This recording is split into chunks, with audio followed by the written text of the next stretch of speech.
third felony offender. Offenses Schedule 1, Schedule 2. Sentencing date October 4th, 2017. Sentence to 20 years, 5 years to run concurrent. Parole date February 1st, 2022. Good time February 6th, 2023. Full term February 1st, 2037. Is this information correct, sir? Yes, ma'am. Ms. Pearl. Thank you. Good afternoon, sir. Good afternoon, ma'am. How's it going? Oh, wonderful, wonderful. Good. Good to hear. Good to hear. Come off for the record, how long you've served on this 20-year sentence? 4 years, little 4.5 years. About 4.5 years. Okay. Yes, ma'am. That's what I was thinking on 20 years. Okay. And what do you do now? Where are you now? What do you do? I work for Ken Environmental Service in Port Allen, Louisiana. Okay. What do you do for them? We service and clean materials for waste companies or trash boxes for other different companies as well. Okay. How long have you worked for them? Almost 18 months now. Okay. Oh, 18 months. Because let me see on the transfer screen. Now you were at Lafourche first, right? Yes, ma'am. Yes, ma'am. I was over there. Are you counting that in the 18 months that you were working? No, ma'am. Okay, so what happened and you got moved to West Baton Rouge? We come over here for a better job opportunity. So Lafourche, I was offshore at first, but the company out there slowed down due to the end of the year coming and companies was laying off a lot of people. So I asked to be requested. I requested to be transferred to West Baton Rouge, where I know there was a lot of more jobs at. Well, good for you, and they honored it. Oh, yes, they do, man. They did. Okay, good, good. You're listed as a third felony offender. So how much time in your life do you think you spent in jail? At least 15, 16 years out of 15, and how old are you now? 36. That's almost half your life, huh? Oh, yes, ma'am. Yeah. So tell me why I should vote to let you out early. Because the judge gave you 20 years. The judge was clear. Yes, ma'am. Due to, first, I would like to say thank y'all for accepting me to come up in front of the board. For the future, for the record that I just got married to my left. Oh, I saw that in the record. She put it in her letter. So what's your wedding date? Do you remember? January 3rd, ma'am, 2020. I give you a check. Very good. Thank you. Can you repeat that question for me? I was asking you to tell me why I should vote to let you out early, knowing that the judge gave you 20 years and you've only served 4.5 of it. Well, I fully take responsibility for everything and all things that got me here at this particular moment. I believe in my heart that the judge done what she done according to how things work in a court of law. But I believe that 20 years for the possession with intent charge that I received was too much. But like I say, I take full responsibility on what happened and how it happened also. So I feel that my family is more important, and I'm sorry for hurting them as well as myself and others. And my wife and kids didn't need my help out there, you know. It's been a rough 4 years for all of us. And I truly believe that this is the right time for me to go out and to enjoy my newlywed wife as well as my kids. So if you were successful today, where would you live and how would you support yourself and your 4 kids, your wife and 4 kids? I would keep my job at Kent Material. I'm sure you guys have letters where they recommend that upon release or granted parole whenever I'm released, I will continue to keep my job. Okay, no, I didn't see it, but I'm glad to hear that. Okay. Mm-hmm. So where would you live? I would live with my mom. She's the lady that desperately needs my help and everything else. You're gonna live in the same, because now according to the record, you were dealing drugs out of your mom's house. No, the residence would be, I don't have it right on hand, but it's gonna be in Homer. So it's a different house. Yes, ma'am. Not my biological mom. It's my wife's mom. Oh, okay, gotcha. Because it was your biological mom's house where you were dealing drugs. Is that correct? Right. I'm not going back there. Yes, ma'am. That's correct. Okay. So what kind of commute would that be to your job if you moved to Homer? Well, I think it would be an hour or so, if that. As well as when upon release, my wife is gonna move back down here, and we's gonna find a place closer around the area in Port Allen, and Okay. settle in to keep the job there. Okay. That's a good plan. It was very concerning to me, but I was glad to see that that the community where you live bugged the police until they did something about your drug dealing out of your house. Right. Did you know that? No, ma'am. Yeah, the community kept calling. It wasn't no one person. They saw the drug activity in coming in out of your house.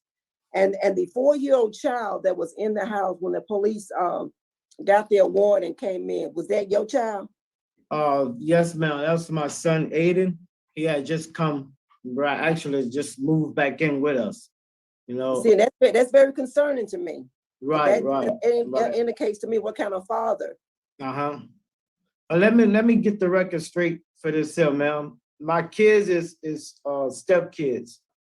When myself and she was my girlfriend at the time, had just met.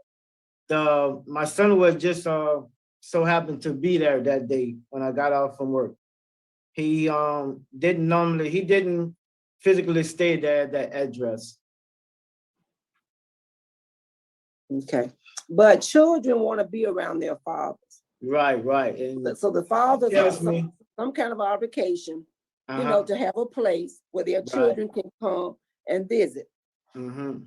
He tells me all the time how much he misses me, and that touches my heart a whole lot to be able to get opportunity to get out of here if I'm granted this parole today, to go be in his life and to let him know how wrongfully I was and how much I want to be in their life. So how long you been dealing drugs? That had just something that had just happened, man. How long would you say before you got? How long? 6 months? Not even 6-7 months, give or take. Yes, ma'am. It's just something that it just happened. It's not nothing I planned or nothing that I was following anybody else. It was something that I done it on my own, and nobody made me do it. Right, that's how it should be. So, and the record shows that you are the father of 2 children. What's the ages of your 2 children?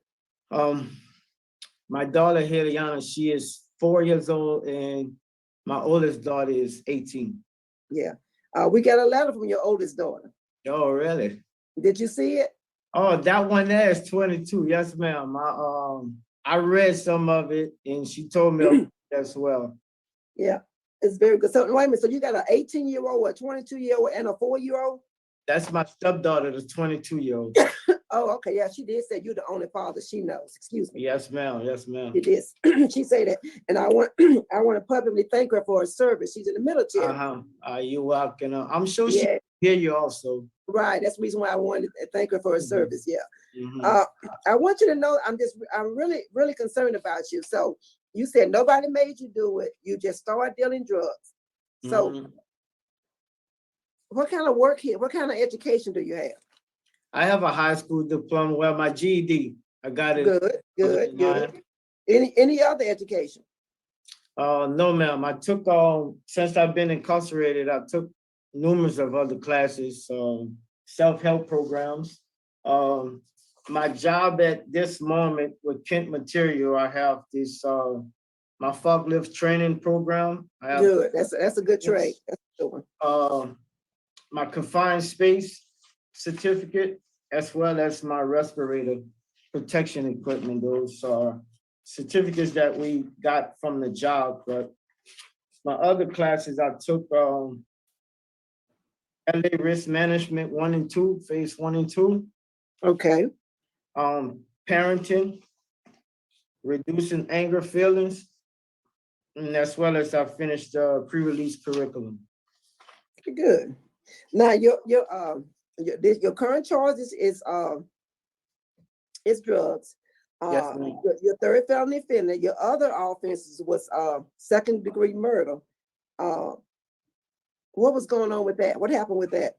It was something dealing with myself and the young lady, which was my girlfriend at the moment. I didn't want her no more, and she just kept coming behind me, want to follow me everywhere, and not doing what she was supposed to do as a mother. And by her staying with me, it just, when the baby took sick, it's just that she was there with him, So we all went down for that incident right there, man. Oh, so your child died? Yes, ma'am. Yes, ma'am. I'm sorry to hear that. It wasn't my child, it was her child. She was just staying with me with the little boy, with the baby. Oh, how old was the child? I think it was, he was 9 months, I believe. 9, 10. Wow. Yeah. Okay. Yeah. So now, of the 4 small kids that your wife have, how many of those kids are yours? Just one of them, the 4-year-old. The 4-year-olds is yours. Yes, and that's ma'am. the same 4-year-old that was in the house when the police raided the house. No, ma'am. No, ma'am. I can't keep up. I can't keep up. Huh? When I first got incarcerated, my wife was 3 months pregnant with my 4-year-old now. Okay. But your wife that you married in January of 2021. Yes, ma'am. She has another child for you. Yeah, that's the one I'm talking about right now. Okay. She was pregnant with you. Okay. All right. Mm-hmm. And I was trying to see what because your report is done a little different. Mm-hmm. What was your other felony for? It was aggravated second-degree battery charge and 3 or 4, I think it was. Okay. And what was the nature of that? The nature of that was a fight between myself and another guy for a misunderstanding that we both didn't have nothing to do with. And it just ended up in a fight like that. Wow. Your criminal history is quite concerning to me. Yes, ma'am. But a reason why I went through that, I kind of want you to realize why the judge probably gave you 20 years. Yes, ma'am. I'm aware of that. Yeah, that's Mm-hmm. And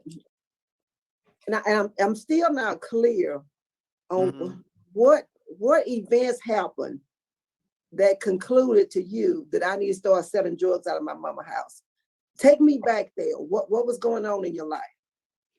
And it was, I truly, to be honest with you, like y'all asking me to read, it's something. Yes. I was being greedy behind more money. I didn't. Okay. I was working.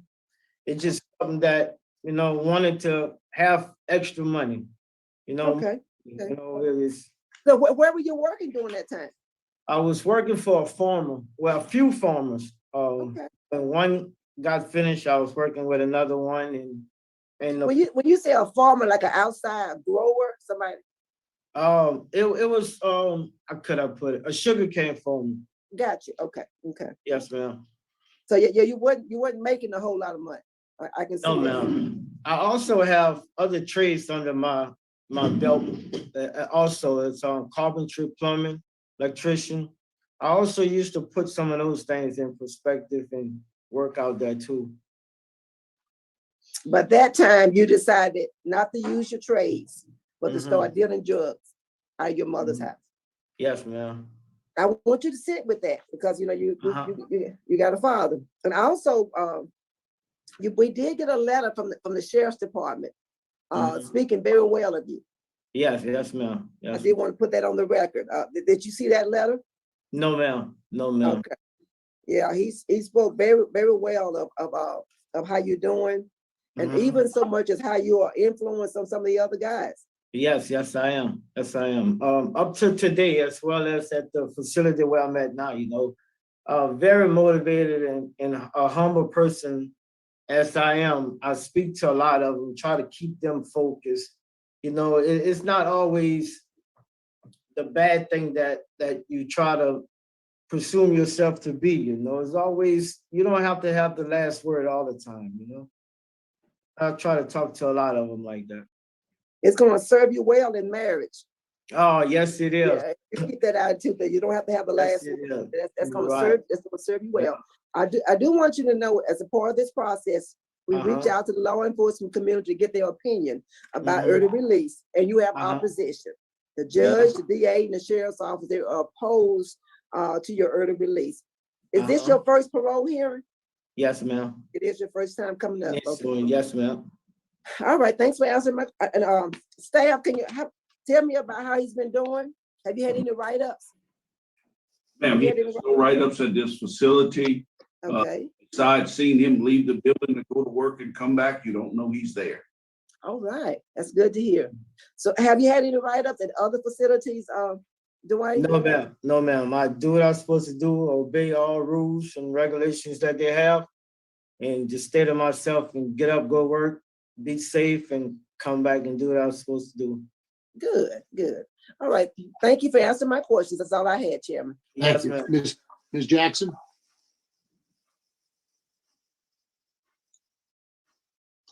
Hi, Mr. Jupiter. How are you today? Yes, ma'am. I'm doing okay. How you doing? I'm good. I'm so glad that you got married. I get so tired of hearing about these 40-year fiancés. Yes, ma'am. Thank you. So I commend you for getting married and wanting a stable family. Yes, ma'am. I did have a question about the negligent homicide. You ended up pleading guilty to negligent homicide. Is that correct? We took it to trial, ma'am, because I was innocent. Okay. When you went to trial, what charge did you go to trial on? On second-degree murder charge. The jury deliberated on a negligent homicide. Okay. All right. Okay. That wasn't clear to me. And how many counts were there? What you mean counts, ma'am? Well, for some reason, I thought I saw a negligent homicide twice. No, ma'am. It should have. There's just one victim. Yes, you ma'am. went to trial for second-degree murder. The jury came back with negligent homicide. Yes, ma'am. And was the child's mother also on trial? Yes, ma'am. And was she also convicted of negligent homicide? No, ma'am. No, ma'am. What was her outcome? Aggravated second degree, cruelty to a juvenile, I think. Okay, so she got convicted of a higher charge than you did. Yes, ma'am.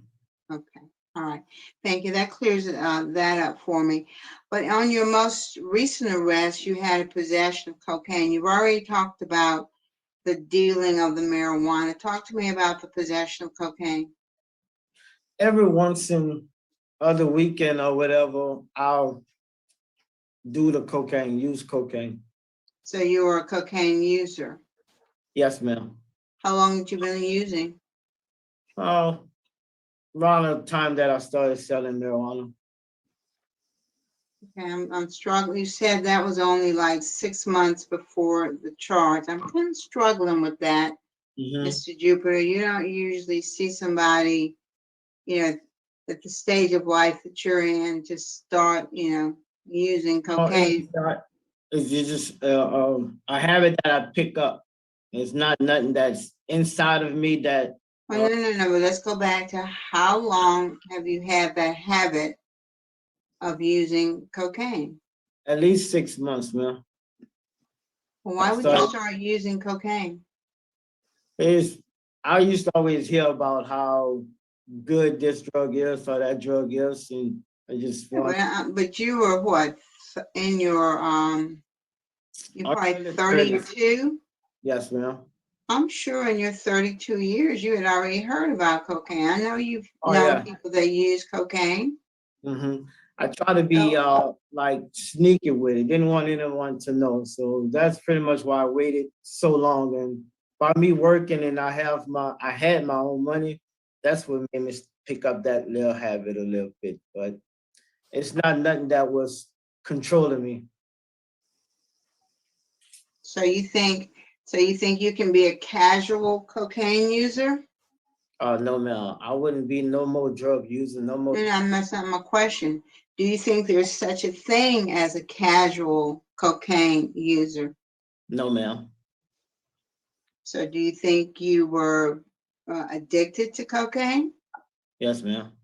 And why do you think that? So when I first tried it had this feeling to me, and it kept me aware. It kept me going, and I just kept doing it, you know? You like that feeling? Yes, ma'am. I used to like that feeling, ma'am. No, this just be standing in the real. You Mhm. like that feeling? Yes, ma'am. And how often were you using? Please be honest. Every other weekend when I get paid. It wasn't every day, it wasn't every weekend. It was every other weekend. I treat myself to a little bag or whatever. Okay, so you saw it as a treat. Yes, ma'am. And how do you view it now? I feel like it was a waste of my time. I wasted my family's life. Well, my life, first of all, by putting myself in that predicament, you know, enough to get something that wasn't supposed to be in there and kill myself, you know, and put my family through more trouble than what I'm putting them through now, you know. But I look back over the life, and it wasn't worth it, Miss Jackson. It wasn't, honestly. And I look at it now, you know, like I mentioned earlier, I just got married to this wonderful woman that I dearly love. I'm sure she loved me just as much, you know, that we need to be together to raise our family.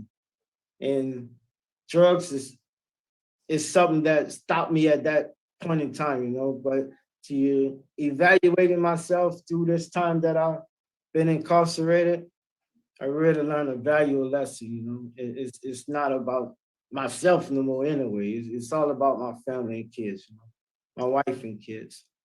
Go Let ahead, me I'm sorry. also, ma'am, Go ahead.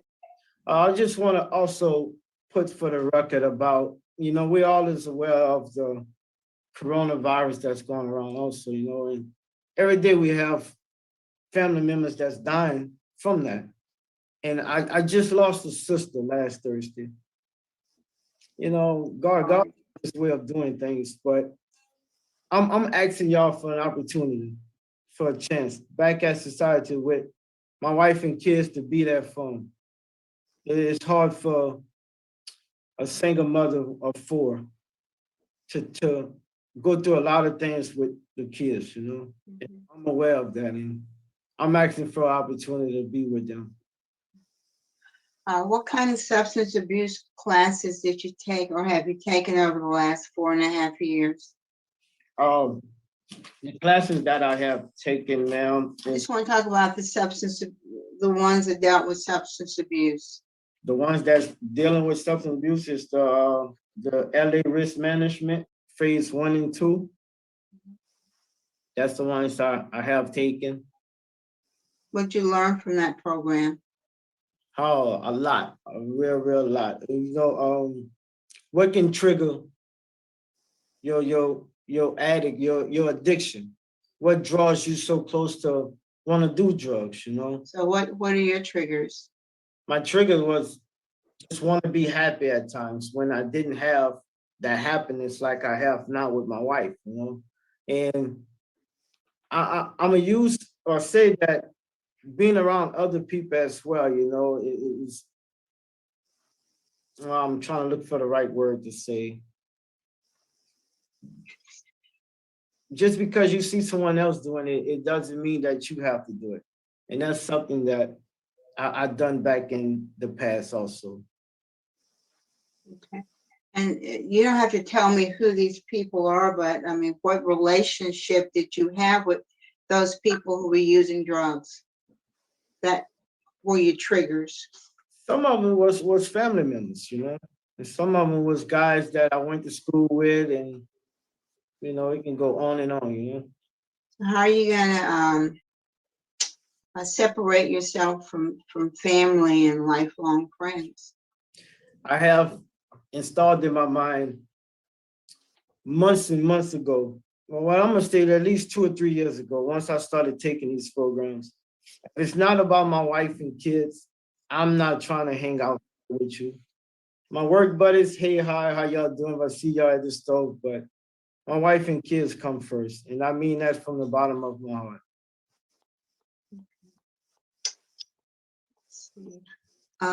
Aiden wants to go fishing. Oh yeah, I've been promising that. He always tell me that, and I always promise him when daddy come home, that's where he is gonna take you fishing. I took his sisters one day.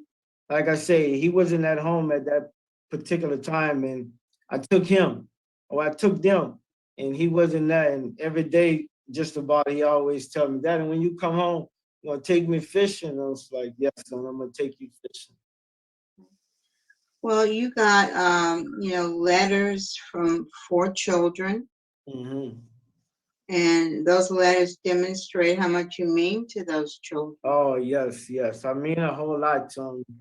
Since I first met them, since I first become a part of their life. So how do you think your choices have impacted them? By them just getting to know me at that point in time, and the things that I have costed and allowed for myself to do to be taken away from them, I have hurt them deeply. I've hurt them a lot, and now that we established this relationship back with each other, and I don't think it had left, but now that they can trust me more and more now, I truly believe that it's going to be a wonderful life that we're going to have ahead of us. How much does their trust mean to you? The trust means everything to me, Ms. Jackson. It means a lot to me, man. Do you understand that it takes a lot to earn trust? Yes, ma'am. Yes, ma'am. Day by day, I take my time and I learn a little more and more of them. It's like, okay, how your day was at school today? And we'll talk about it and try to motivate them to either look at this here different. It's not always, it's going to be your fault. It's not going to always be the other person's fault. I try my best to be that parent, that father figure in their life, even though I'm incarcerated. Well, it looks like you're doing a good job of that based on the letters that they wrote. Yeah. Well, that's all I have, Mr. Jupiter. Thank you very much for speaking with me. Yes, ma'am. Thank you, Ms. Jackson. Yeah.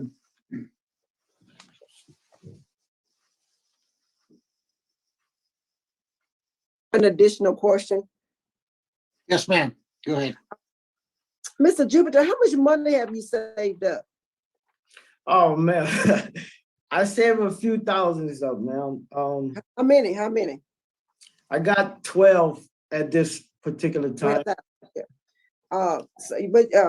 Back to your residence, you said you're gonna go to Homer and then try to find a place in Baton Rouge? Yes, ma'am. Well, when my wife comes and we have transportation that my supervisor, my current supervisor, Mr. Donnie, is aware of, an hour drive for my job or whatever. So he's knowing that I'm just getting out of prison, he's willing to allow for me to be there at a certain time every day, because he knows that I work, Yeah. I'm gonna be there. As well as when my wife gets down here, we're just gonna be in the process of looking for a place on my off days as well to get closer and closer. Oh, so your move to Baton Rouge wouldn't be that long. It wouldn't take that long. Oh, no, ma'am. We're talking about a month or maybe 2 months. Well, I don't know what. If that, ma'am. Yeah. Well, with COVID now, housing situations are not like what they used to be. Yeah. Okay, but I don't have the letter from the company that you said that they were gonna hire you. How much are they gonna pay you? Well, right now my pay is at 15, and we haven't negotiated anything because we don't know exactly what's gonna be the outcome of my hearing. Today? Yeah. Okay. Yeah. But I'm sure that it's gonna be 20s, close to 30s, just about. Because so what is your shift like? What your shift will be my like? shift at this moment is 4:30 to 4 in the afternoon, and sometimes it's longer. It varies, ma'am. It's not pretty much the same every day. And how many days off do you have? 2. Are they consecutive? It's every weekend, unless this weekend he'll let us know, well, I need y'all guys to come in. We got to do this, we got to do that. So sometimes it'll be 7 days, you know. Sometimes it'll be 7. Yeah. I understand about the company needs. And when it comes down to substance abuse treatment, is there something you think you need? In my heart, I can always use more because you never get enough of something, you know. And out on, let's just say I'm out on parole, and if I have an opportunity in the afternoon, say like from 5 to 6 o'clock, if it presents itself, I would go to meetings and everything. Yeah, they do have a schedule like that. Well, that's all I had. That's all the questions I had. Okay. Thank you, Chairman. That's all the questions I had. Okay, I think we have a speaker.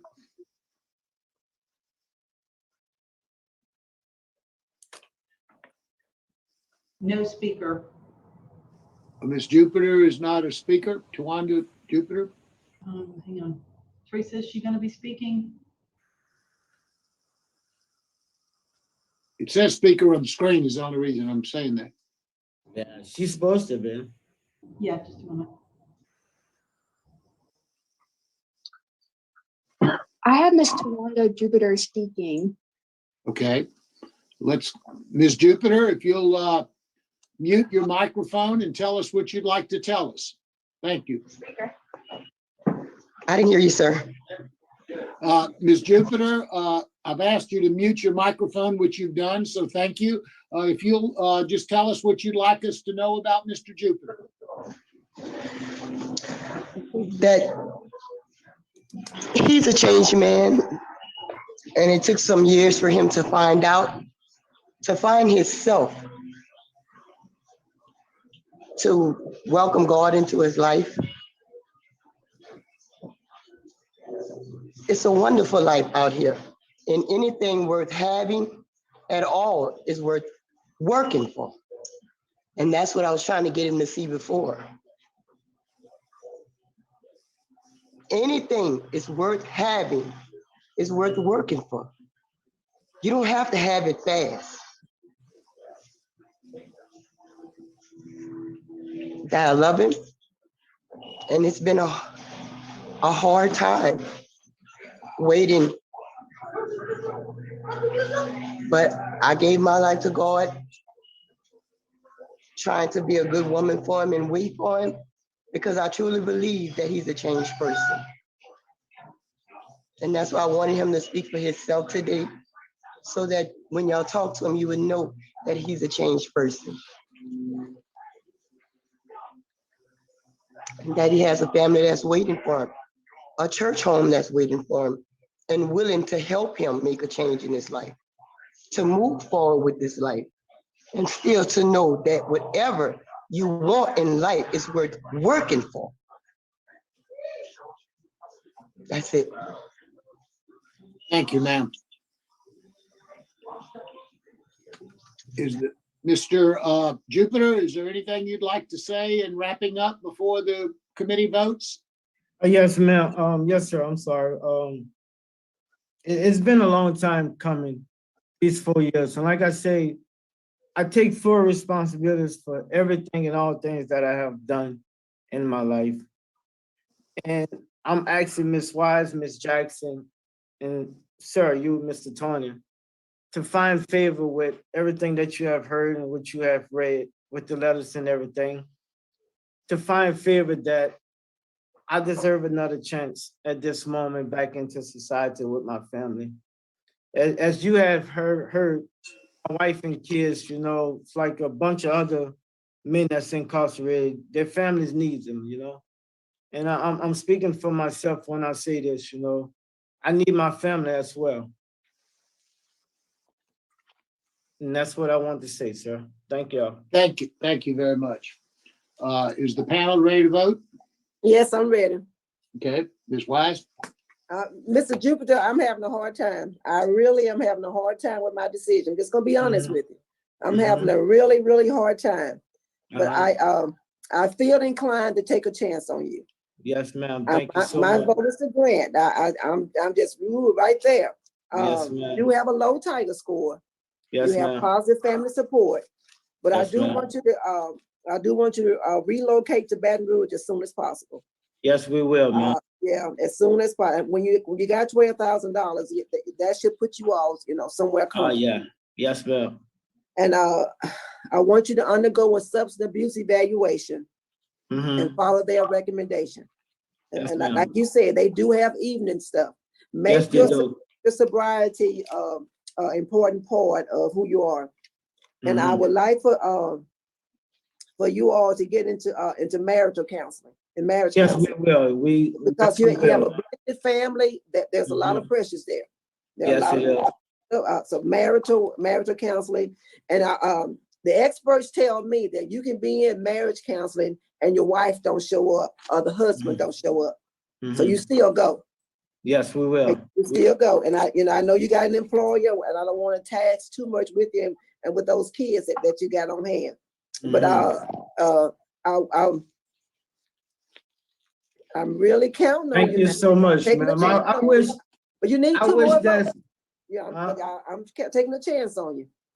Thank you so much, ma'am. Ms. Jackson? All right, Mr. Jupiter, some people can stay in prison for 20 years and never get it. Right. So I'm not hung up on how long you've been there on the sentence. My thing is, where are you in terms of your development and your growth? Yes, and we've had a very long and thorough conversation with you. And you seem so sincere. Yes, ma'am. And I can see how much your family means to you. I see that determination to be a good husband and a good father. And I think that's going to carry you a long way. It will, ma'am. Those you have love. A lot of people don't have love in their life. They don't have people that they don't want to disappoint. And I think you have, at least 5 people in your life that you absolutely do not want to disappoint. You have a low risk score. You're in the work release program. You have done well.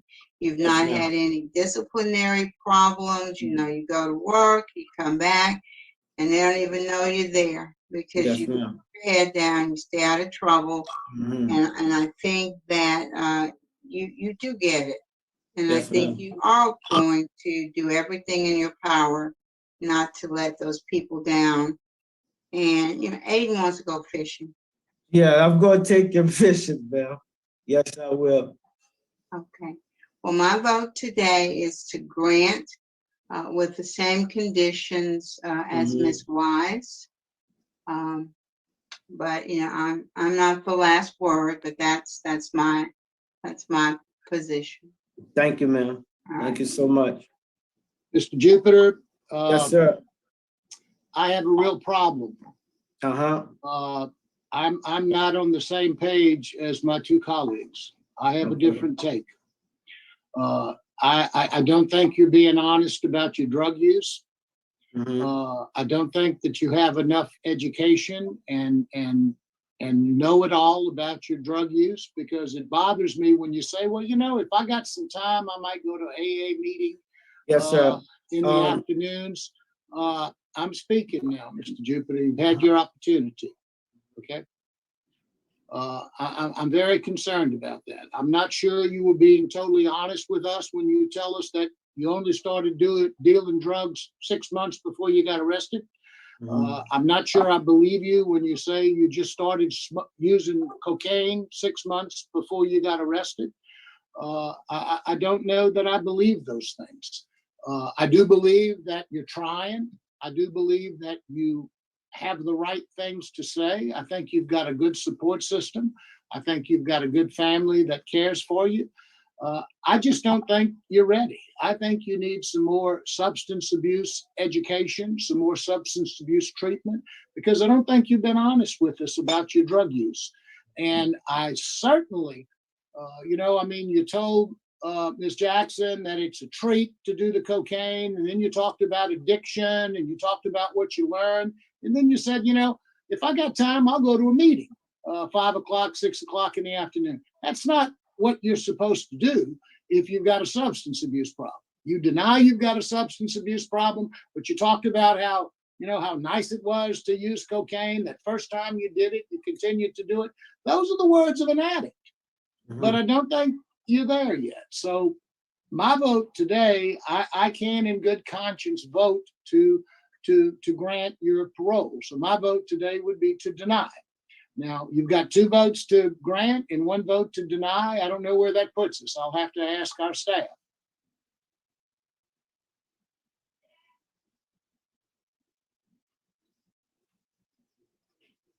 Mr. Maribel, I'm looking at it real quick.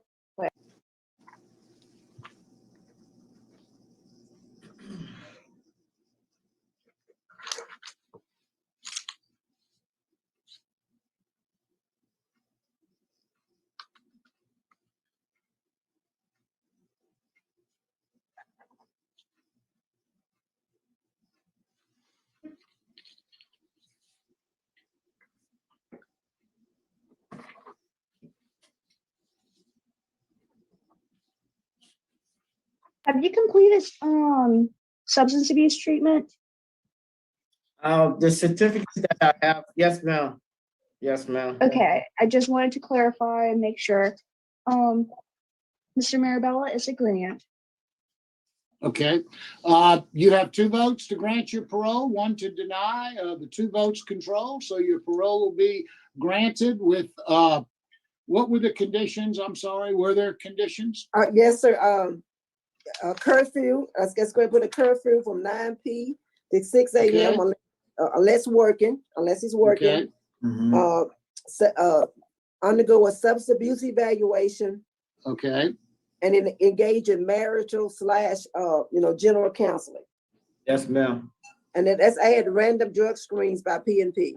Random drug Okay. screens, peer supervision by PNP. All right. You understand your conditions, Mr. Jupiter? Yes, sir, I do, Mr. Tony. Good luck to you, sir. Thank you very much, sir. You're quite welcome. Mr. Marabella, I believe we're ready to close out at West Rouge. I have no idea how he pulled one over on, I mean, Miss Wise I get, but on Miss Jackson, it was such a bad interview. The guy was lying. Yeah, right. Okay. 6 months. 6 months before you got busted for dealing is when you first started dealing. 6 months before is when you first started using it. The lies were pathetic. And they were just like buying it hook, line, and sinker. Everything he said. And I'm pissed off because I'm about to read to you what he did to the child that he calls an it. Oh yeah, it was. What'd he say? I think it was 9 months old. Low risk score 2. Oh, he lies about it. Please, your son wants to go fishing with you. Oh, yeah. I took his sister's fishing, but he wasn't home then. Sure you did. Pathetic. Pathetic that they bought it hook, line, and sinker. Pathetic.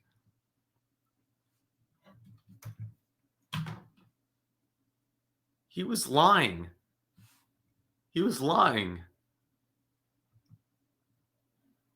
And they just like bought, except for Mr. Marabella. Mr. Marabella's like, come on, man. I know I don't buy it. I'm going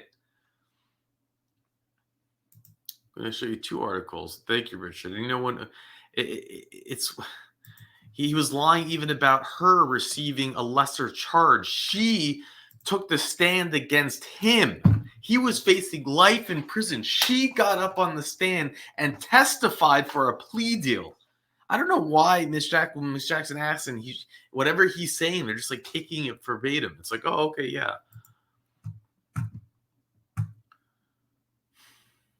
He was facing the ultimate charge. He was facing life in prison, and for some reason, the jury didn't give it to him. He wasn't facing lesser charges. She took a plea deal. He went to trial. Of his girlfriend's 9-month-old baby, not an it, a he. Dwayne Jupiter will spend up to 5 years, just 5 years, for negligent homicide stemming from the 2005 beating death. A 12-person jury returned the verdict. Juries. If Jupiter had been convicted of the original charge, he would have faced possible life sentence. This guy just keeps getting away with things over and over and over. I don't know how. The judge gave him 20 years for a reason. Now he's out after 4.5. Antoinette McBride testified Friday morning for several hours, at times growing too emotional to answer lawyers' questions. The mother was initially charged alongside for second degree, but accepted a plea deal in return for her testimony at her boyfriend's trial. McBride, 19, told jurors that on January 10th, 2005, Jupiter hit her baby's head against the headboard of the couple's bed, causing a skull fracture. The couple took Damien to the hospital, and after medical personnel examined him, McBride and Jupiter were arrested. At the time, McBride said she told authorities Damien had injured himself by falling off the bed. In court, when Menuet asked her what really happened, McBride sat silently, swaying her head down until district judge sent the jury out of the room to let her collect herself.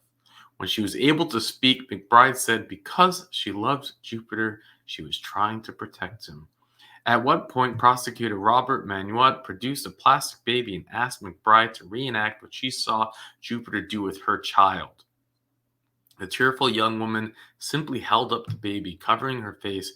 It took nearly 10 minutes to act out how her child had been injured, killed, murdered.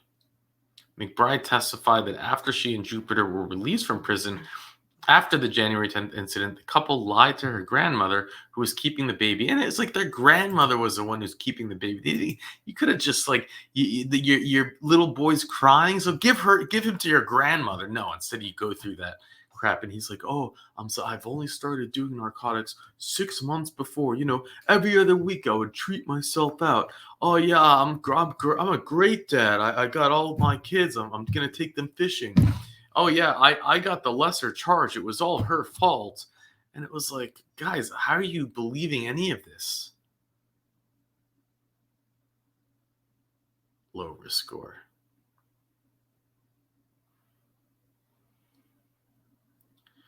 Bride said she walked in on Jupiter shaking Damien so hard that the child started to foam from the nose and the mouth.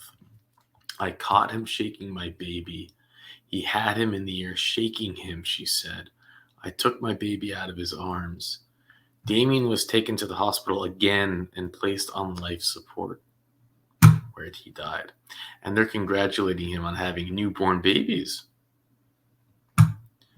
Wow, we're so glad you're getting married and you have newborn babies. That's fantastic. McBride took the stand before and after testimony of the medical experts. Expert witness Dr. Scott Benton, a pediatrician and pediatric medicine professor at LSU, told the jury that his opinion the baby had suffered at least 3 traumatic incidents. One was a victim shaken by baby syndrome and was also a victim. So 3 plus the shaking, I don't know. Or is it just 2 and that 3? Defense lawyer Timothy Barbier spent much of Friday, this is the defense lawyer, pointing out the inconsistencies in McBride's testimony and focus on the fact that she made 5 different statements about what happened to her baby. Okay. McBride pleaded guilty to second-degree cruelty to a juvenile, which is, by the way, not aggravated cruelty to juvenile, which is what he told Miss Jackson, aggravated, and Miss Jackson just went along with it and said, oh, okay. No, it wasn't. And then and remember, she took a plea deal. He went to court. It's like the way he played it off was like he was just there. BS. In August, and is facing up to 40 years of the charge, but at district, okay. I don't know what she ended up getting, probably less than 10. The lawyer said although he was disappointed by the jury's decision, he respects it. They applied the facts to the case. No, they did not apply the facts to the case.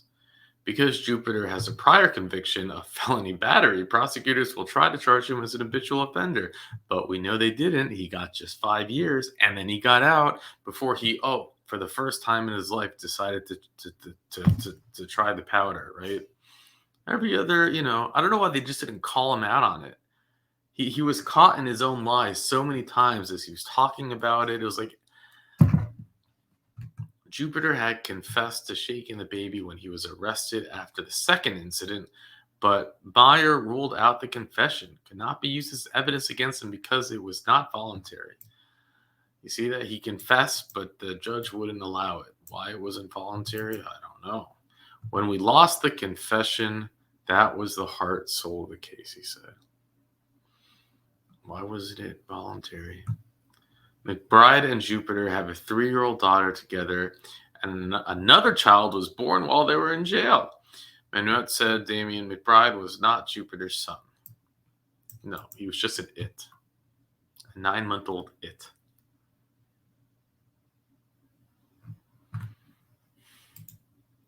This was a year before the trial when they first got the news.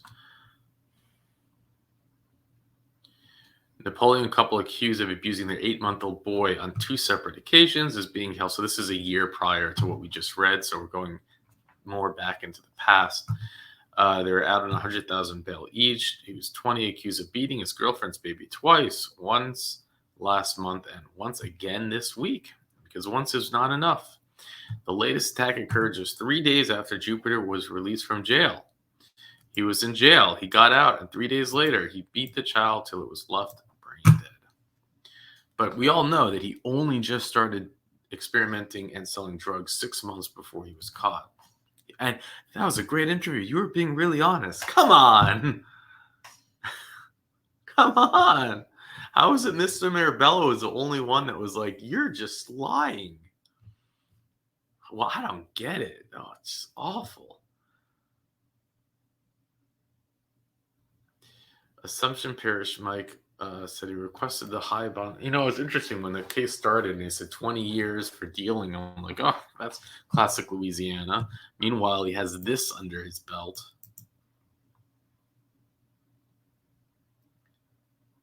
Some Parish said he requested the high bond because the couple had already been jailed for the first attack. Do you realize that? That just sunk in right now. That just hit me right now. The first attack they were arrested for. The first attack, they beat the child. He went to jail 3 days after getting out. He finished the job.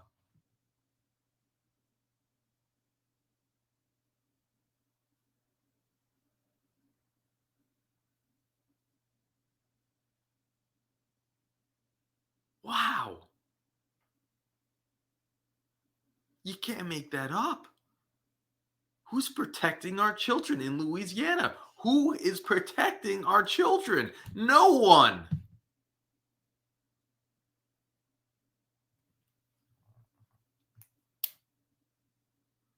How are you in jail just for that short amount of time anyway? Like, what is happening?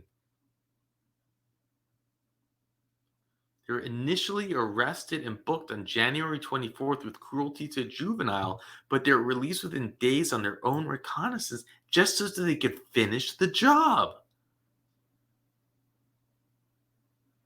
This time, Jupiter was booked with aggravated cruelty to juvenile, and she was booked with principal of a felony.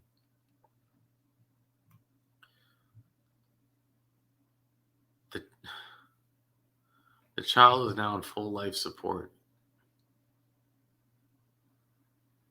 He suffered a fractured skull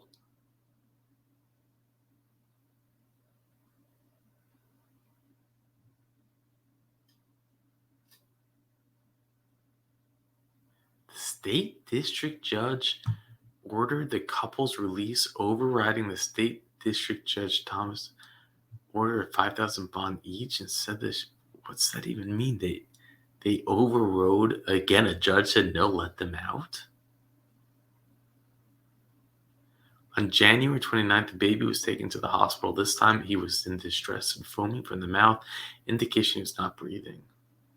Doctors found the child had suffered several injuries: retinal hemorrhaging, a punctured lung, a split intestine, dislocated spinal discs.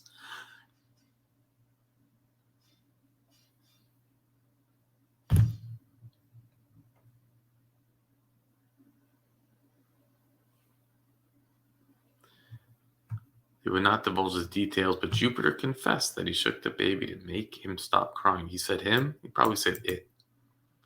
Jupiter is charged with harming the child. Antoinette is charged as a principal because she was present while her boyfriend assaulted her child and did not attempt to stop him.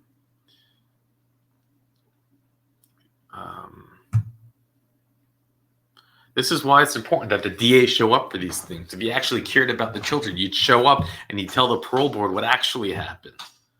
Because they're just taking his word for it. Oh, you didn't start doing till 6 months? Of course. Oh, she got the higher charge? I see. Oh, of course. Oh, you didn't do anything wrong? Oh, of course. He literally got away with it. He got away with taking the life, of beating the life, the soul, the heartbeat, the life out of a child. He got away with it.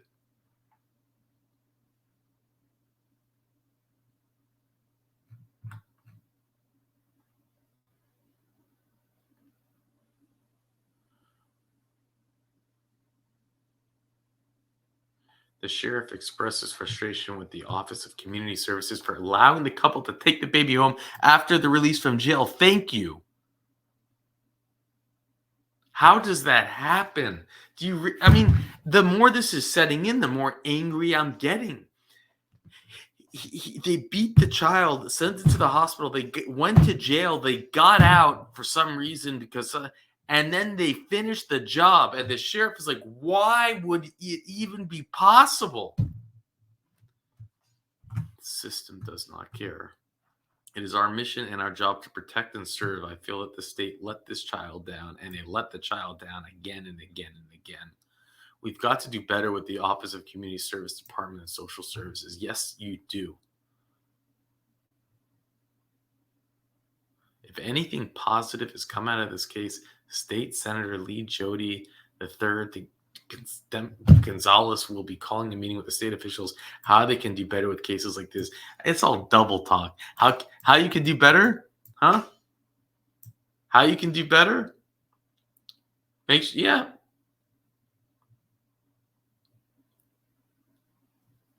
Have him spend less than 5 years in prison. That's how you do better. And then when he gets a 20-year sentence, let him just lie his way through it and let him out 15 years early. Unreal.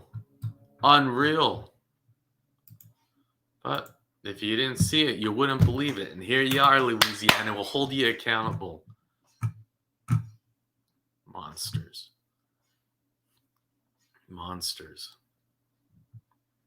Pathetic.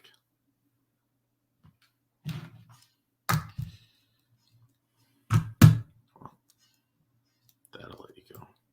1965, classified as a first felony offender. Offense is first-degree murder. Sentencing date is January 26, 1989. Sentenced to life. Parole date is August 1st, 2017. Good time is none. Full term is life. Is this information correct, sir? Yes, ma'am. Ms. Jackson. Good morning, Mr. Gilmore. How are you? I'm good. Thank you for asking. How are you? I'm fine. This case has been assigned to me and I've reviewed your file. And so I'll have some questions for you this morning. First of all, how old were you at the time that you committed this offense? I was 16 years old. And did you know Miss Cynthia Gray? No, I did not know Miss Gray. Tell me a little bit about what was going on in your life back in 1989 when this offense occurred. Well, the offense happened in 1982. Okay, I'm sorry. And I was 16 years old at the time. I had just came to Louisiana. I didn't know nobody.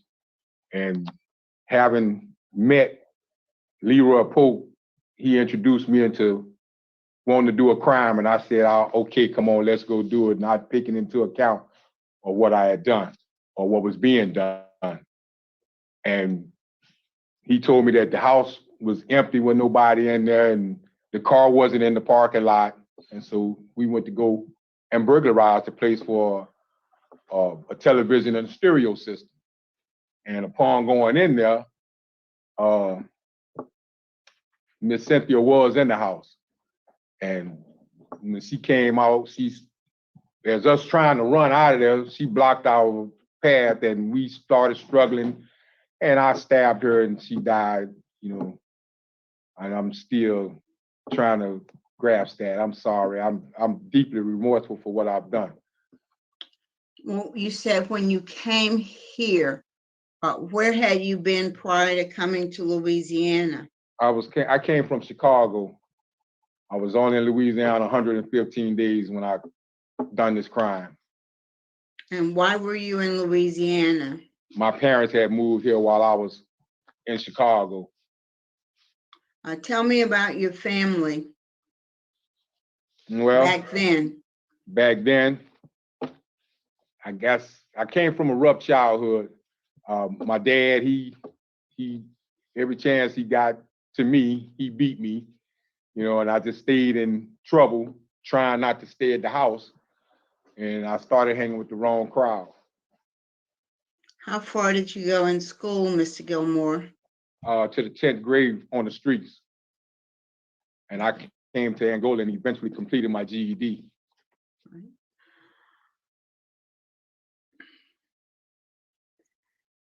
Let's talk about what's happened since 1982.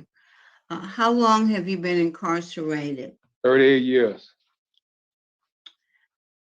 And what's your job at the prison? Camp F kitchen clerk. And how long have you had that job? Going on 4 years. What other jobs have you had? I worked at the training academy for almost 10 years before that, prior to me being a trustee. Other than that, I didn't feel line work is all I ever done. That's my choice.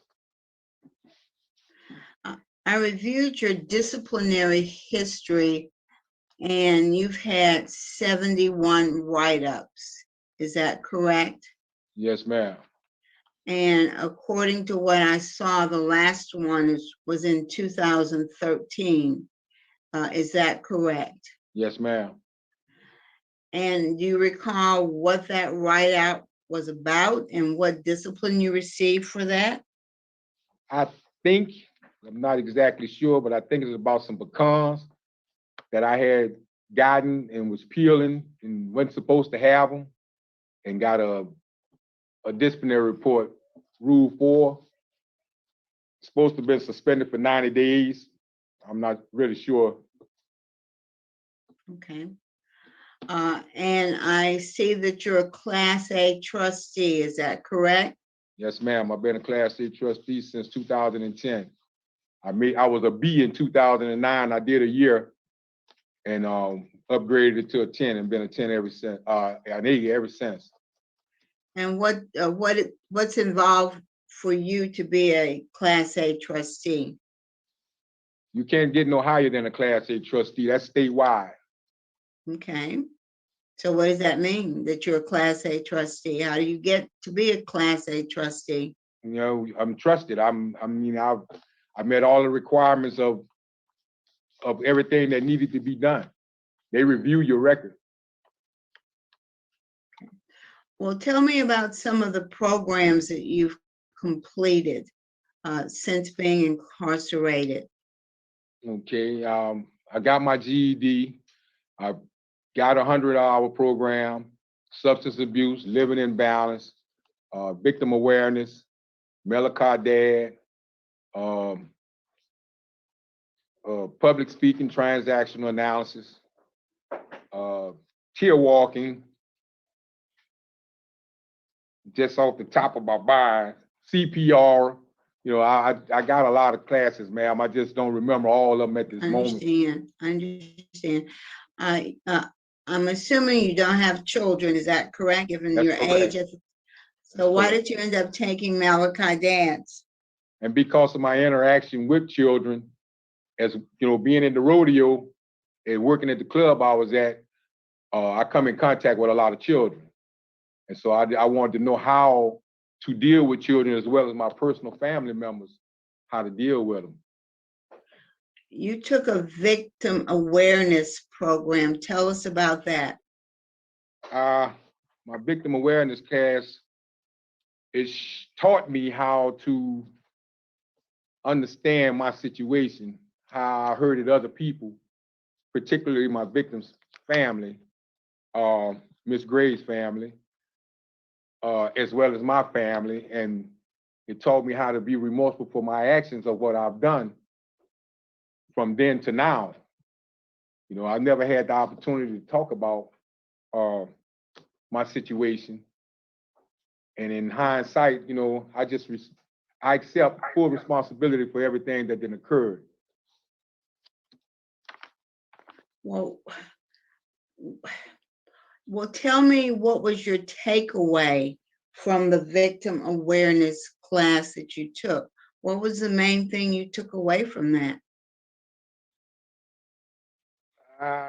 The main thing I've taken away from that was the fact that I had taken a life and how much hurt I had caused in taking that life. You know, I never knew then the impact of what I'd done. Even when I got arrested, I never knew the impact of what I'd done because of my being the mindset that I had back then. But to grow and to mature, I knew I had to accept the fact that what I'd done was wrong, and I had to try to strive for the betterment of what I've done. And what do you think your crime has had on impact it has had on the victims? I know I hurt them. I know I hurt her family bad.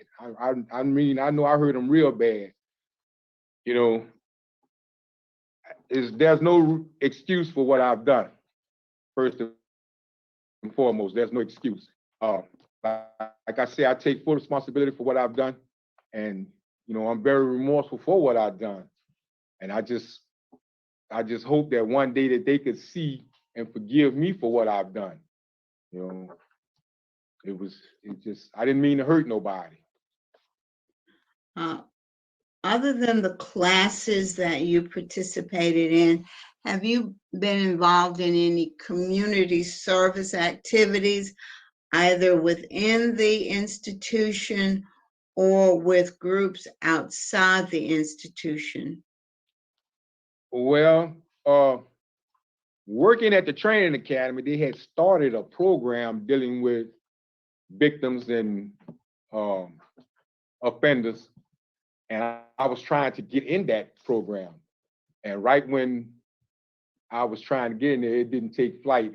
They stopped the program. But I've had the tendency to be able to talk to children that then came through there, through the training academy or touring, and I've had the opportunity to be able to talk to them briefly or what have you, but I was able to talk with them. What have you done inside the institution to assist other inmates, to be an asset or a resource for other inmates? Oh, well, I've joined churches, and you know, let me get an understanding of what you're asking me, because I'm really not sure of what you're asking me, Ms. Jackson.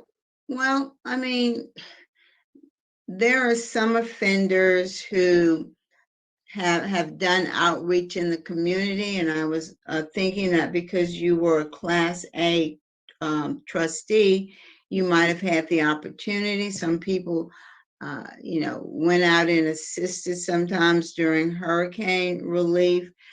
Some inmates have assisted the aging population, or other inmates that have physical limitations.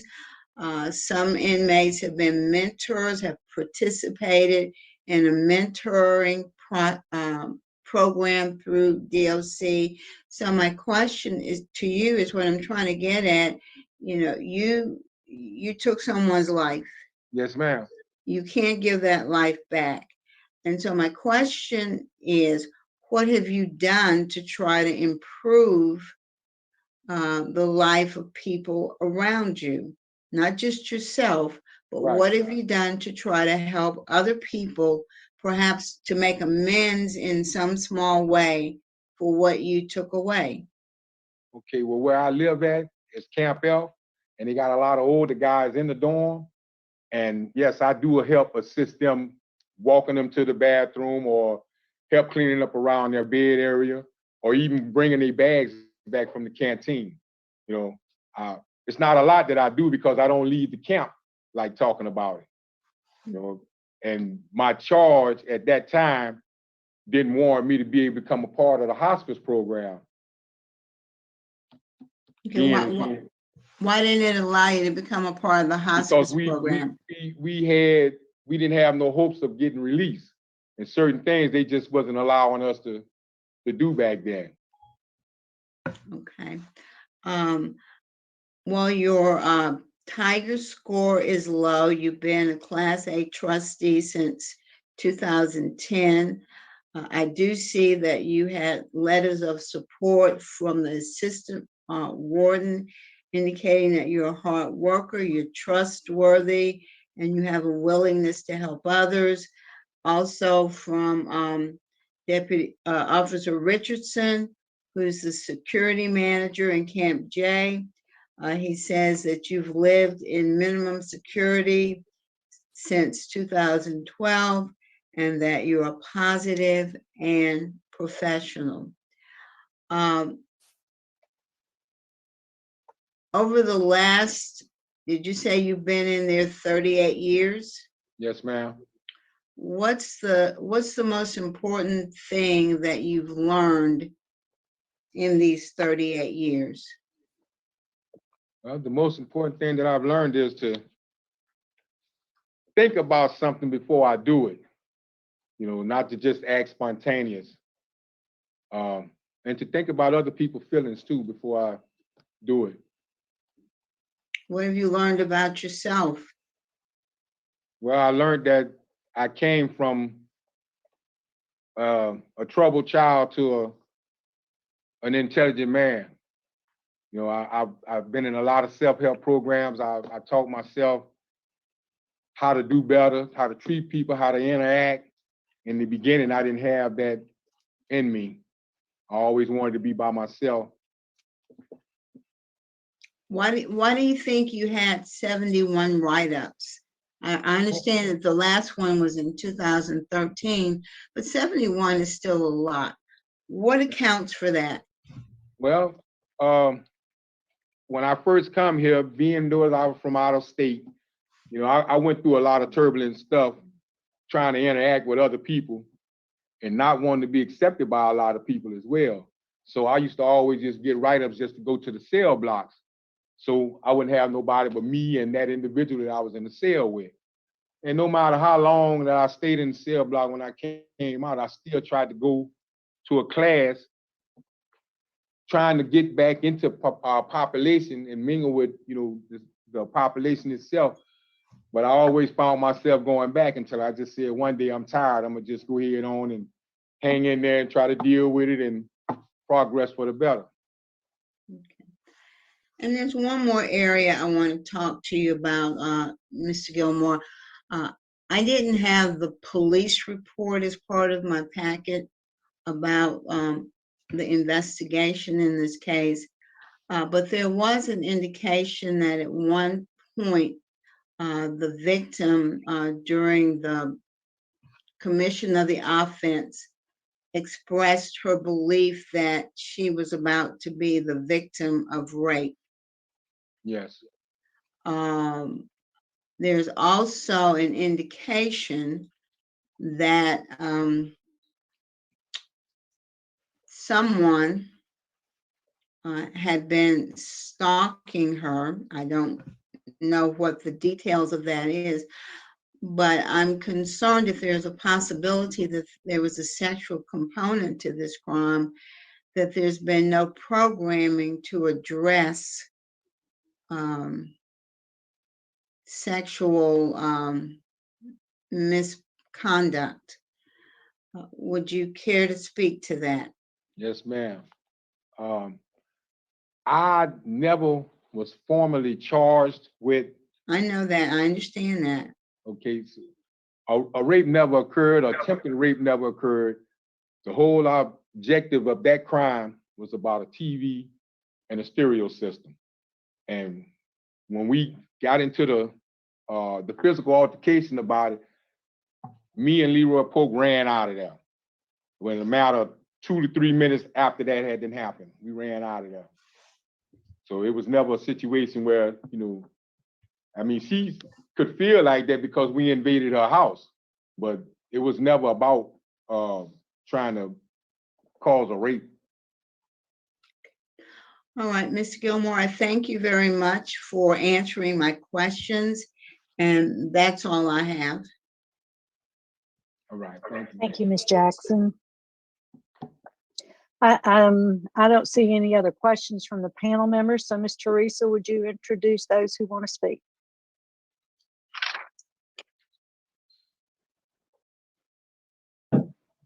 Hello, can we please have Andrew Hunley from Louisiana Pro Project speak first? Thank you, Andrew Hunley with Louisiana Parole Project. We would like to inform the board that James Gilmore is a client of ours. If he were to be granted parole, he would come to our program in Baton Rouge first and foremost. After multiple conversations with James, he recognizes the harm that he caused in the New Orleans community, and his reentry plan would have him going to Baton Rouge, not to return to the New Orleans community.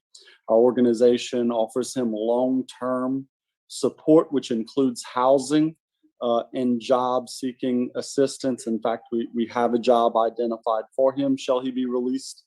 And while he does have family support, he is cognizant that it is best if he restarts his life in the Baton Rouge area, should he be released. Our organization, as we have with many juvenile lifers before, will provide him our peer mentorship programming, which includes teaching him technological skills, financial skills, social norm training, among with other services we provide. As it has been mentioned, Mr. Gilmore has served over 38 years in prison. Most juvenile lifers have received their first parole hearing after 25 years served.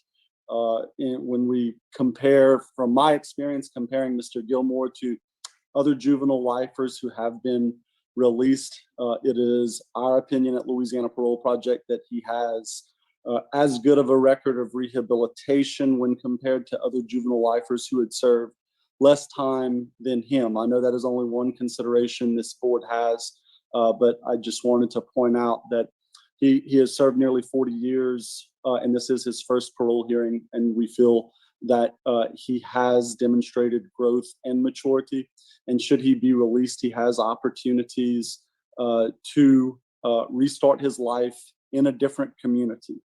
And I'm available for any other questions that you may have. Thank you.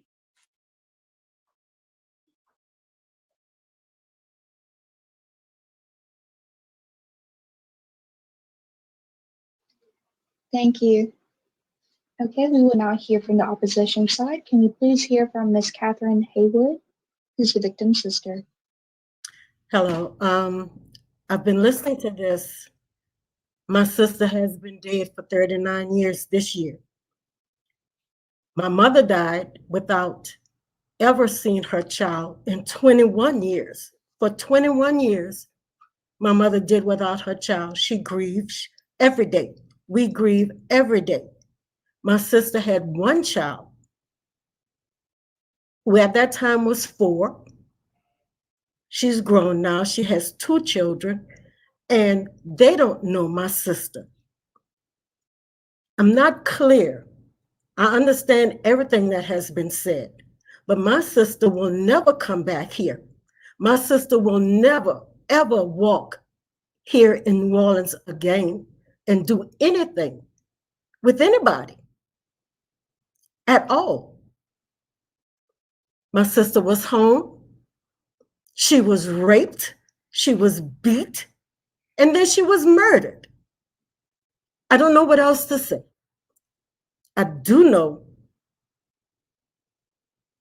I don't feel that the person who murdered my sister should come out, be rehabilitated, but she can't do anything, nothing. And we continue to grieve for years because that's what we're doing every day almost. So thank you.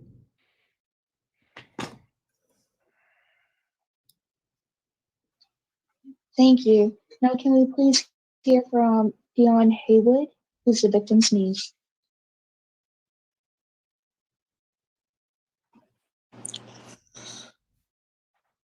Hello.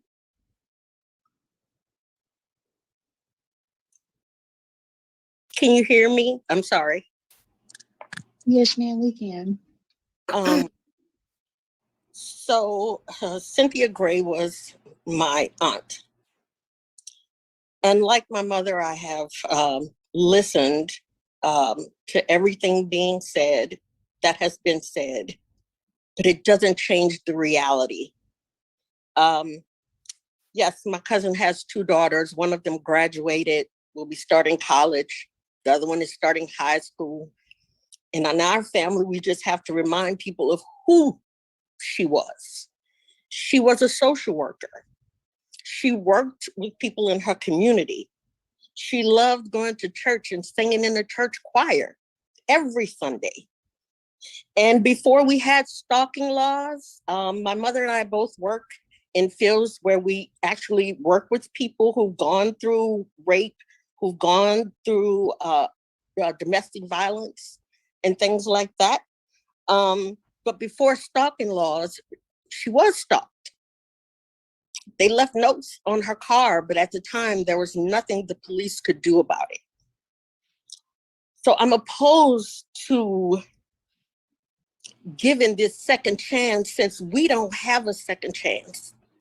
We will never have a second chance. We will only ever have visits to the cemetery and flowers and memories that for me, I'm 53 years old. I was 14 at the time. And I live with the trauma of hearing that your aunt was stabbed, beaten, and raped. Or even walking up to her coffin to view her body and seeing her face and seeing the bruises in her face.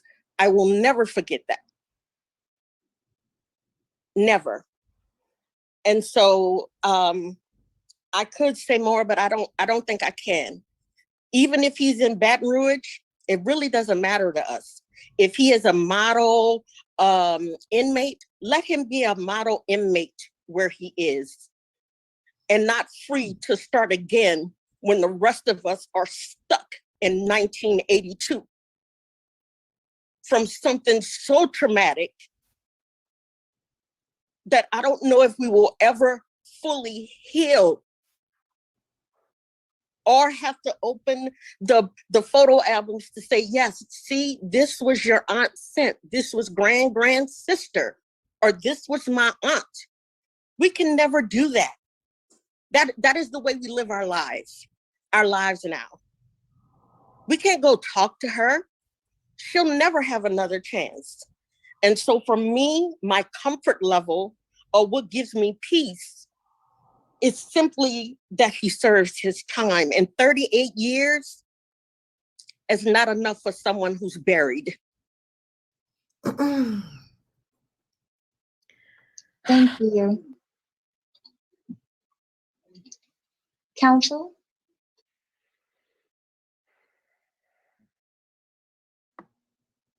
Thank you very much.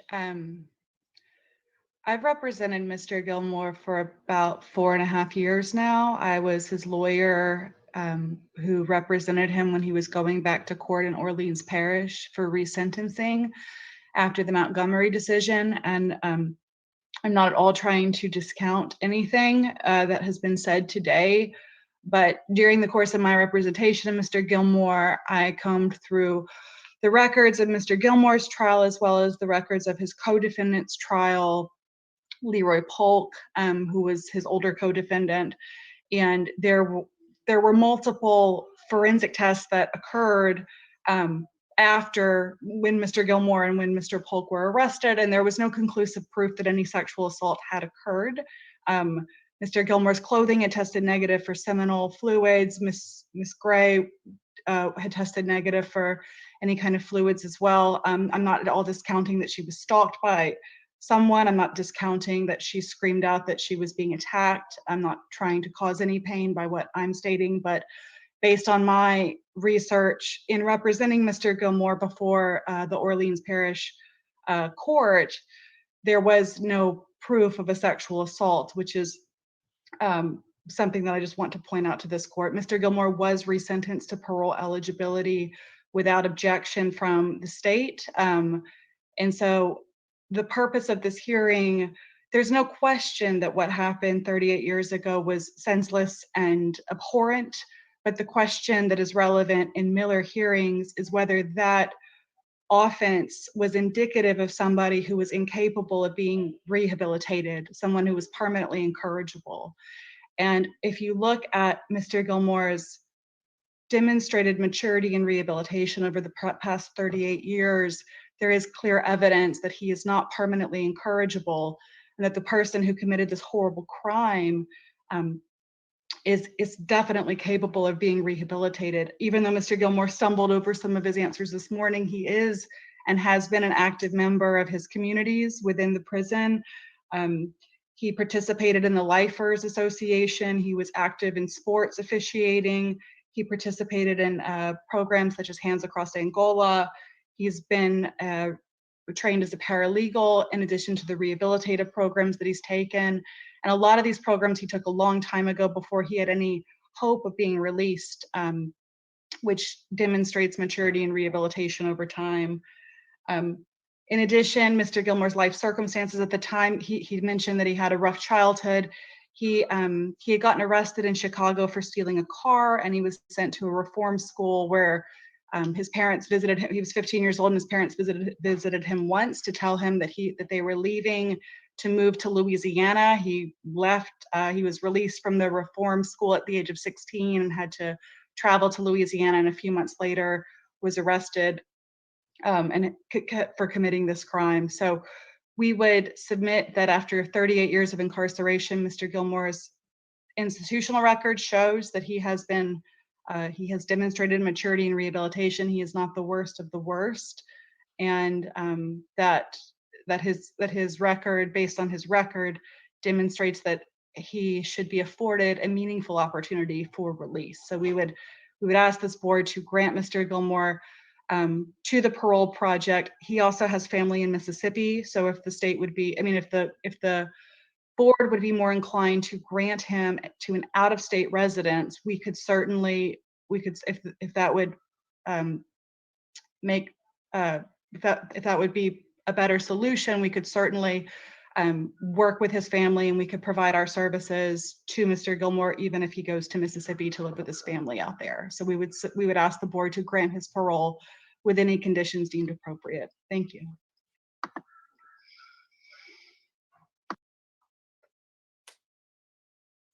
All right, thank you.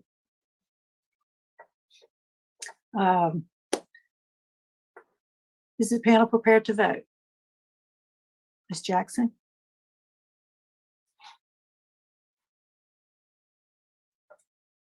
You're on mute, ma'am.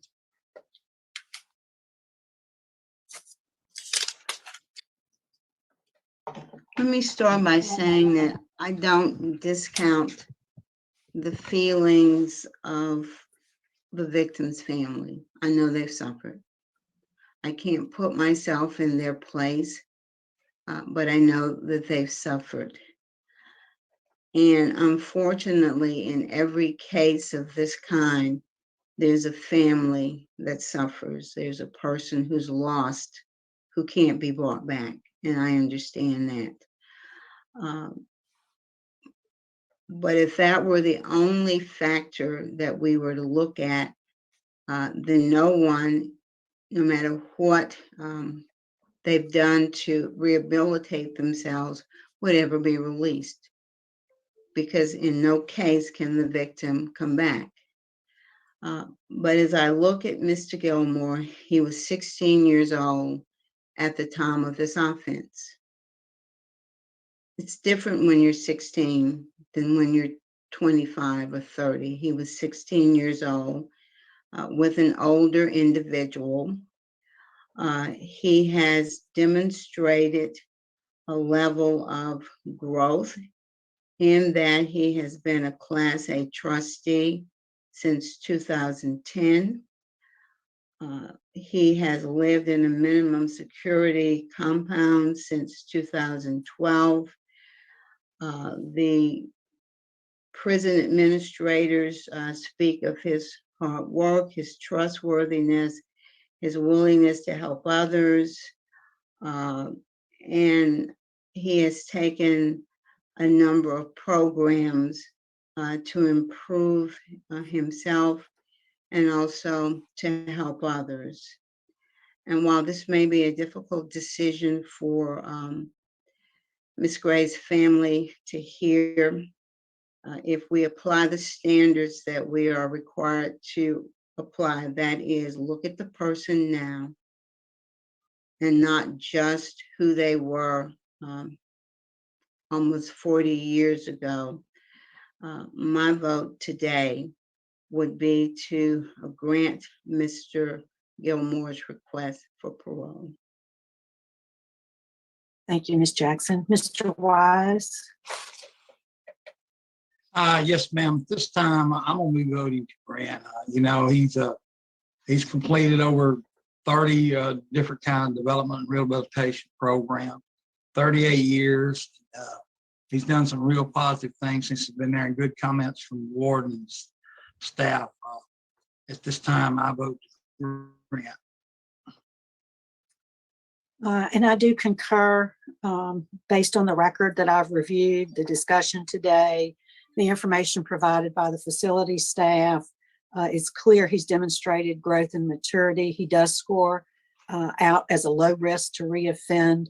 So my vote today is also to grant to the parole project, the transition plan at the parole project. So Mr. Gilmore, you've been granted parole today. Good luck to you, sir. Thank you. Thank you very much. Thanks everyone who participated today.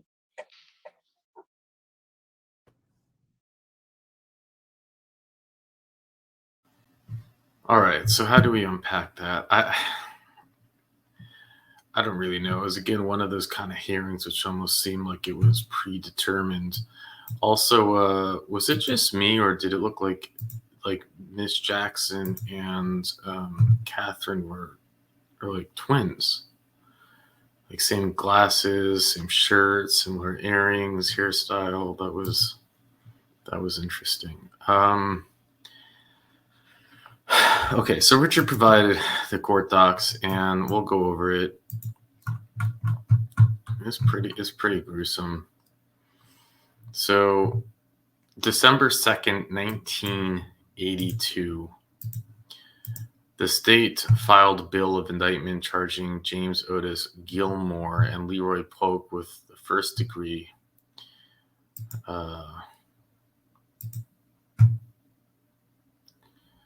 and at his arraignment, he pled not guilty. So let me just make sure I'm not on mute. I get like paranoid now. Okay. Prior to the verdict, the states severed the trial to the defendants by filing 2 separate indictments. Trial commenced on behalf of the defendant Gilmore on September 28, 1983.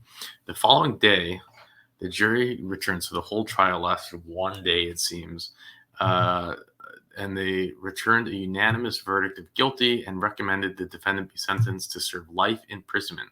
On November 4th, 1983, the trial court sentenced the defendant to serve life in prison. So the facts of the case is November 23rd, 1982. At approximately 10:30 p.m., Cynthia Gray ended a phone conversation with her friend Octavia, who and Miss Gray's neighbors Kenneth and Corliss Tate lived in the adjacent apartment to the house. A little past 10:30 p.m., Mr. and Mrs. Tate heard sounds of fighting in Miss Gray's bedroom and heard her scream. Corliss, they're trying to me, the R word, me. The two ran next door, so she's screaming. They're, as we imagine now, good for them. They ran next door, broke the glass. You know how many times you hear stories where people don't do anything? It just blows your mind, right? But they broke the glass to the apartment. They went inside and they saw the victim standing in the front of the room, bleeding from her chest. She looked shocked and did not respond to their questions. Ms. Tate called the police. Officer Rudolph Thomas and his partner arrived at the apartment about 3 minutes after the call. Thomas found the victim groaning on the sofa, her gown drenched in blood. He searched the disordered apartment and saw broken glass adjacent to the rear door, which was partially open. He called the homicide department after seeing no more signs of life in the victim. Terry lived in the house behind the victim's apartment. He testified at trial that approximately 11 p.m. that evening, he heard a knock on his front door. Leroy Polk, with whom Mr. Santiago knew for 10 years, stood with the defendant James Gilmore on the porch. Mr. Santiago saw the defendant holding a knife with a 5-inch long blade.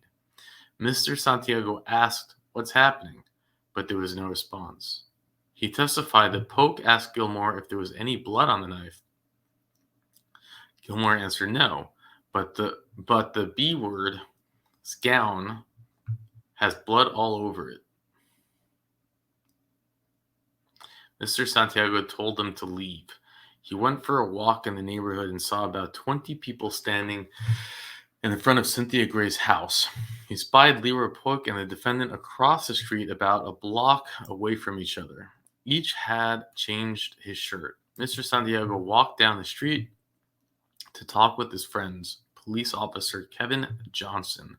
After hearing Mr. Santiago's story, Officer Johnson called Detective Raymond Miller, who headed the investigation. Later, Detective Miller presented a photographic lineup to Mr. Santiago, and he positively identified a picture of Gilmore. Mr. Santiago also identified Gilmore at the trial. Detective Miller arrested the defendant on the morning of November 24th, 1982.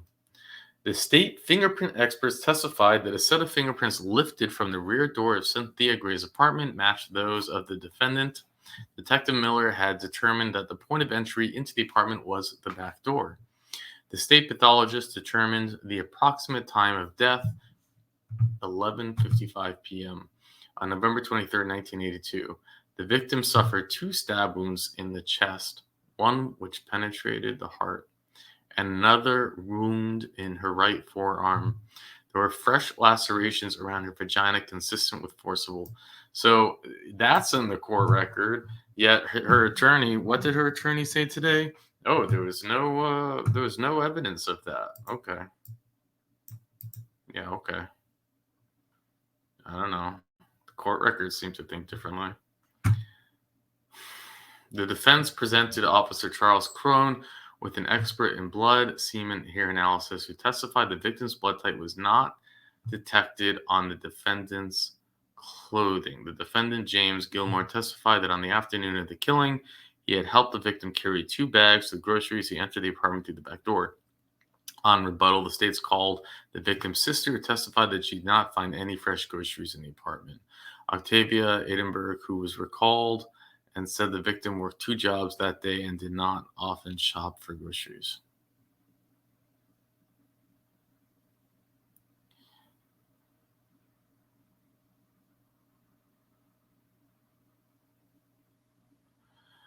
I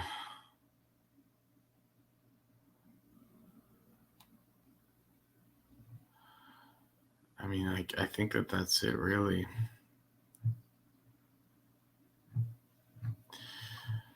That's it in here, but